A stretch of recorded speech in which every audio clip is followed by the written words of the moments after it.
अस्सलाम वालेकुम। वेलकम करती हूँ आपको मैथ सॉल्यूशन में। हमारे पास क्लास 10th का चैप्टर 2 है और एक्सरसाइज है 2.1। इसका इंट्रोडक्शन इस चैप्टर का मैं पहले आपको दे चुकी हुई हूँ। और अब हम हमारे पास एक्सरसाइज का फर्स्ट क्वेश्चन स्टार्ट करते हैं, जिसमें हमारे पास है जी find discriminant. Discriminant find out करने के लिए मैंने आपको पहले बताया था कि हमारे पास इसका फार्मूला आ जाता है b² - 4ac। और इसके साथ ही साथ आपके पास एक ये भी कंडीशन होती है कि आपके पास ये एज़ यूजुअल ये कि जैसा कि हमें पता है ये क्वाड्रेटिक फार्मूला इक्वेशन के ऊपर लगाया जाता है। तो क्वाड्रेटिक इक्वेशन हमारे पास वो होती है जिसके अंदर डिग्री 2 आ रही होती है, हाईएस्ट डिग्री मतलब हाईएस्ट पावर जो होती है वो 2 होती है ये हमारे पास। तो अब अगर हम इसको अपनी वैल्यूज़ को यहाँ पर मैंने एक और आपके पास इक्वेशन बनाकर लिखी है 2x² + 3x = 1। हम इसको सॉर्ट आउट नहीं कर सकेंगे जब तक कि ये इक्वल्स टू ज़ीरो नहीं हो जाता। जैसा हमें पता है जी कि स्टैंडर्ड फॉर्म के अंदर इक्वल्स टू ज़ीरो होना लाजमी होता है, तभी जाके वो स्टैंडर्ड फॉर्म बनती है। तो एज इट इज़ यहाँ पर भी हमारे पास डिस्क्रिमिनेंट भी फाइंड आउट करने के लिए इसका इक्वल्स टू ज़ीरो होना इक्वेशन का लाजमी है। तो अब क्योंकि यहाँ पर इस क्वेश्चन के अंदर हमारे पास ये इक्वल्स टू ज़ीरो है, तो यहाँ से हम लोग अपनी वैल्यूज़ निकाल लेंगे। x² के साथ जो वैल्यू आती है वो हमारे पास a की वैल्यू होती है, तो यहाँ पर a की वैल्यू हमारे पास 2 आ जाती है। और इसी तरह से जो x के साथ वैल्यू आती है वो हमारे पास b की वैल्यू होती है जो कि 3 है। और c की वैल्यू कांस्टेंट यूज़ होती है जो कि हमारे पास एक अलग से आ रही है। अब c = -1 लेंगे, जो साइन साथ में हमारे पास आ रहा होता है हमने वो भी यूज़ करना होता है। फॉर एग्जांपल अगर 3 के साथ माइनस का साइन होता तो मैं यहाँ पर b की वैल्यू -3 यूज़ करती। अब 3 वैल्यूज़ जी हमारे पास निकल आई हुई हैं। इन 3 वैल्यूज़ को हम पुट करेंगे अपने फार्मूला के अंदर। b² मीन्स b की वैल्यू हमारे पास 3 है, स्क्वायर ले लेंगे इसका, -4 a की वैल्यू हमारे पास 2 है और c की वैल्यू हमारे पास -1 है। इक्वल्स के साथ यूज़ करेंगे इसको। 3² 9 माइनस माइनस प्लस साइन, और ये मल्टीप्लिकेशन हो रही है तो 4 2 ज़ा 8 और 1 के साथ मल्टीप्लाई होकर वो आपके पास 8 बना देगा। इसका आंसर आपके पास आता है जी 17। डिस्क्रिमिनेंट फाइंड आउट करना मेरे ख्याल में सबसे ज़्यादा आसान है यहाँ पर। इसी तरह से इसके बाकी भी और क्वेश्चन हैं। क्वेश्चन नंबर 2, 3 और 4 पार्ट भी इसके अंदर हमारे पास आ रहा है। हमारे पास सेकंड पार्ट है इसका 6x² - 8x + 3 = 0। यहाँ पर भी हमारे पास ये वैल्यू जो है इक्वेशन जो है वो 0 के इक्वल आ रही है। इट्स मीन कि हम इसको से यहाँ से हम अपनी a की वैल्यू ले लेते हैं 6, b की वैल्यू ले लेते हैं -8 और c की वैल्यू हमारे पास आ जाएगी 3। फार्मूला है b² - 4ac। फार्मूले के अंदर हम अपनी वैल्यूज़ पुट करते हैं। b की वैल्यू आ जाएगी -8 square -4 a and c। Minus square के अंदर हम माइनस का साइन जो है वो हमारे पास स्क्वायर के अंदर आ रहा है, तो हमारे पास हो जाएगा माइनस का जब हम स्क्वायर करेंगे वो प्लस में कन्वर्ट हो चुका होगा। 8 का स्क्वायर करेंगे वो हमारे पास 64 बन जाएगा, माइनस एज इट इज़ 4 3 ज़ा 12 एंड 12 को 6 के साथ मल्टीप्लाई करेंगे हम, तो हमारे पास वैल्यू आ जाती है जी 72। माइनस कर देते हैं तो हमारे पास आंसर आता है 8, और क्योंकि बड़ी वैल्यू के साथ माइनस का साइन है तो हमारे पास माइनस भी आ जाएगा इसके अंदर। तो इट्स मीन कि इसका डिस्क्रिमिनेंट हमारे पास निकलता है -8। अब इसके थर्ड पार्ट की तरफ चलते हैं हम। इसके बाद हमारे पास जी थर्ड क्वेश्चन आ गया है 9x² - 30x + 25 = 0। यहाँ पे भी हमारे पास ये सारी जो इक्वेशन है =0 आ रही है, तो हम लोग यहाँ से अपनी a की वैल्यू ले लेते हैं 9, b = -30 and c = 25। Formula apply करते हैं b² - 4ac। इसमें वैल्यूज़ पुट करते हैं अपनी, तो हमारे पास आ जाता है -30² - 4ac। इस सारी वैल्यूज़ को सॉर्ट आउट करके हमारे पास आ रहा है जी 900। माइनस कर देते हैं तो आंसर हमारे पास बन जाता है इसका 0। Question number 1 I think so आप लोगों को कम्प्लीटली समझ आ गया होगा। अब हम चलते हैं अपने क्वेश्चन 2 की साइड पे। क्वेश्चन नंबर 2 में हमारे पास आ जाता है जी कि उसने आपसे पूछा हुआ है find the nature of roots and verify the results by solving the equations. तो यहाँ पर सबसे पहले आपको मैं बता दूँ, आपने यहाँ पर 2 काम करने हैं। एक तो आपने इसके अंदर डिस्क्रिमिनेंट जैसे आप फाइंड आउट करते आ रहे हैं b² - 4ac वो फाइंड आउट करना है, और दूसरा आपने इसकी इक्वेशन को सॉल्व करके उसके साथ इसके रूट्स को भी वेरीफाई करना है। तो सबसे पहले तो हम अपने क्वेश्चन को सॉर्ट आउट करते हैं और डिस्क्रिमिनेंट फाइंड आउट करते हैं b² - 4ac के लिए।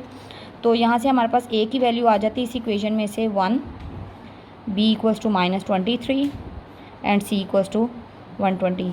वैल्यूज़ हम अपनी पुट करते हैं क्वेश्चन के अंदर, तो हमारे पास ये वैल्यू बन जाती हैं जी के -23 स्क्वायर -4 a एंड c।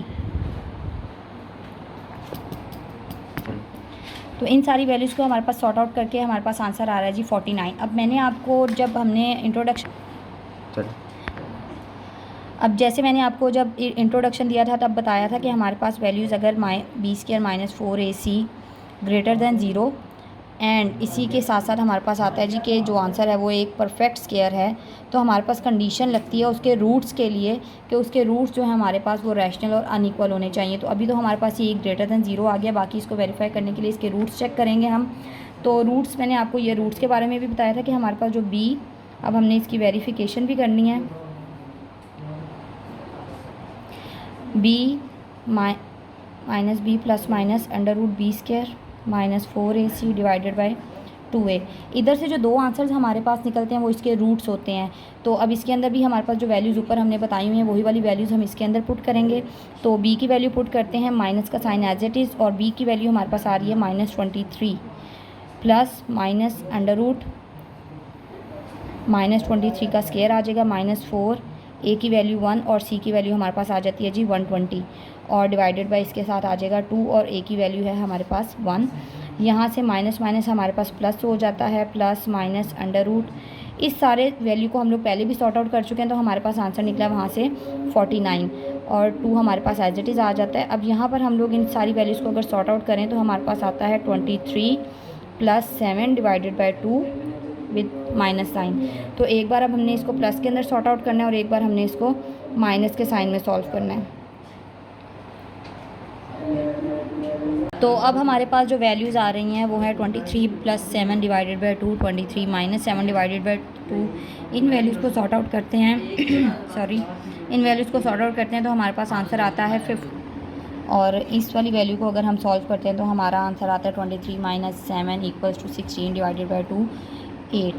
तो अब अगर हम देखें हमारे दो रूट्स निकले हैं जिनके आंसर आए हैं, एक आंसर है 15 और दूसरा आंसर है 8। ये दोनों रूट हमारे पास इक्वल नहीं है। इट्स मीन कि इसके अकॉर्डिंग जो हमारे पास कंडीशन बनती थी कि रूट्स आर अनइक्वल, और सेकंड हमारे पास आ रहा था कि ये रैशनल रियल्स होंगे हमारे पास, तो रैशनल भी हैं हमारे पास रियल फॉर्म में।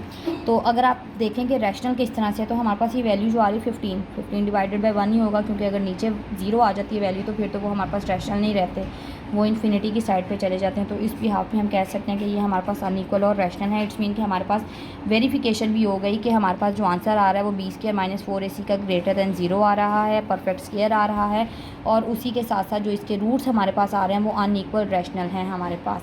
अब आ जाते हैं हम इसके क्वेश्चन नंबर 2 के ऊपर, और उसमें भी मैं आपको अब जो आगे वाले में क्वेश्चन है उसके अंदर मैं आपको सॉल्यूशंस करने के बाद वीडियो में बता दूंगी कि हमने इसकी वेरिफिकेशन कैसे करनी है, रूट्स क्या आ रहे हैं और उनको चेकआउट कैसे करना है हमने। क्वेश्चन नंबर 2 में हमारे पास अब जो आंसर आया है इस सारी वैल्यूज़ के बाद सॉर्ट आउट करने के बाद हमारे पास आंसर आ रहा है -47। तो अगर इसको हम देखें -47 आ रहा है हमारे पास जो आंसर, वो उसके अकॉर्डिंग b² - 4ac ये लेस देन हो चुका है 0 के। इट्स मीन कि अब हमारे पास ये लेस देन हुआ है तो इसके जो रूट्स थे, क्योंकि माइनस का साइन है तो इमेजिनरी वाली फॉर्म में चले जाएंगे, हमारे पास कॉम्प्लेक्स नंबर के अंदर आ रहे होंगे। तो अब मैं इसके आगे से रूट सॉर्ट आउट करने लगी हूँ, उसके ऊपर फार्मूला अप्लाई करके चेक करते हैं। उसके बाद हमारे पास जो रूट्स हैं वो इसके इक्वल आते हैं या नहीं आते, ये आप इसकी जो पूरी पिक्चर है उसके अंदर देख सकते हैं हमने कैसे इसको सॉर्ट आउट किया है, बिल्कुल उसी फार्मूले के थ्रू जैसे कि हमने पहले सॉल्व किया था। तो अब मैं इसके रूट्स निकालने के बाद फिर आपके पास बताती हूँ कि इसके हमारे पास आंसर क्या निकल रहे हैं। अब जैसे मैंने इस क्वेश्चन के अंदर फार्मूला अप्लाई करने के बाद इसको सॉर्ट आउट कर लिया, तो अब इसको सॉल्व करने के बाद हमारे पास जो वैल्यू आ रही है 3 ± -47। अब यहाँ पर हमारे पास अंडर रूट के अंदर माइनस का साइन आ गया जो कि सॉल्व नहीं हो सकता है। तो इट्स मीन कि अगर अंडर रूट के अंदर माइनस का साइन आ जाता है तो वो वैसे भी इमेजिनरी फॉर्म के अंदर कन्वर्ट हो जाता है, क्योंकि हमने 9th क्लास में पढ़ा था कि अंडर रूट -1 = होता है आयोटा के, जो कि सॉल्व नहीं हो सकता। तो इस भी हाफ पे हम कहेंगे जी कि इसके जो रूट्स अब हमारे पास आने चाहिए, दो आंसर्स जो आने चाहिए वो हमारे पास इमेजिनरी कॉम्प्लेक्स होने चाहिए, कॉम्प्लेक्स इन नंबर्स के अंदर जो हमारे पास आ रहे होते हैं। तो यहाँ से प्रूव हो गया कि हमारे पास इसके जो आंसर है वो लेस देन 0 आ रहा है, तो इसके जो आंसर्स रूट्स में निकले हैं वो इमेजिनरी आ रहे हैं। तो इट्स मीन कि ये भी हमारे पास यहाँ पर वेरीफाइड हो चुका हुआ है। अब इसी के साथ मैं आपको क्वेश्चन नंबर 3 जो है पार्ट 3 है इसका, उसके बारे में भी इन्फॉर्म कर देती हूँ कि क्वेश्चन नंबर 3 में हमारे पास जो वैल्यूज़ आ रही हैं, क्वेश्चन नंबर 3 में हमारे पास जो वैल्यू आ रही थी वो सॉल्व करने के बाद आई है जी b² - 4ac को 0। तो यहाँ पर हमारे पास जो आंसर बना है b² - 4ac वो हमारे पास आ रहा है इक्वल्स टू 0। तो यहाँ पर जो कंडीशन हमारे पास बनती है उसमें हमारे पास अगर इक्वल्स टू 0 आ जाता है तो इसके जो रूट्स हैं हमारे पास वो इक्वल आने चाहिए। तो अब मैं इसके बाद इसके रूट्स को सॉर्ट आउट करने लगी हूँ, तो देखते हैं कि उसके अंदर हमारे पास जो आंसर है वो उसके आता है इक्वल या नहीं आता है। तो इसके रूट्स को मैं सॉर्ट आउट कर चुकी हुई हूँ। इनके रूट्स को सॉल्व करने के बाद हमारे पास ये आंसर आ रहा है। तो √0 को अगर हम लोग सॉल्व करते हैं तो वो हमारे पास 0 ही बनेगा। तो यहाँ पर हमारे पास जो दो आंसर बनेंगे वो 24/32 और दूसरा आंसर भी माइनस के साथ है तो वो भी आ जाएगा 24/32। अब यहाँ पर हमारे पास जो दोनों आंसर्स आ रहे हैं इनको आगे अगर हम फर्दर सॉर्ट आउट कर लें तो वो भी हमारे पास बनती है, वैल्यू जो भी आएगी वो भी हमारे पास इक्वल ही आ रही होगी। तो यहाँ पर हमारे पास जो रूट्स की कंडीशन थी कि हमारे पास जो रूट्स आएंगे वो रैशनल और इक्वल होने चाहिए। तो रैशनल भी आ रहे हैं और हमारे पास इक्वल भी आ रहे हैं। इट्स मीन कि हमारे पास इसकी सारी आंसर जो है वो हमारे पास बिल्कुल उसके रूट्स को फुलफ़िल कर रहा है। उसके जो रूट्स के आंसर हैं वो इस कंडीशन के साथ फुलफ़िल हो रहे हैं। एज़ इट इज़ हमारे पास क्वेश्चन नंबर 4 भी हो जाएगा और उसके लिए भी मैं आपको इसी तरह से वीडियो जो है मज़ीद अपलोड करती रहूँगी। तो अगर आपको इसमें समझ आ गया हो तो वीडियो को लाइक कीजिएगा, सब्सक्राइब कीजिएगा चैनल को और बेल आइकन को लाजमी प्रेस कीजिएगा। अल्लाह।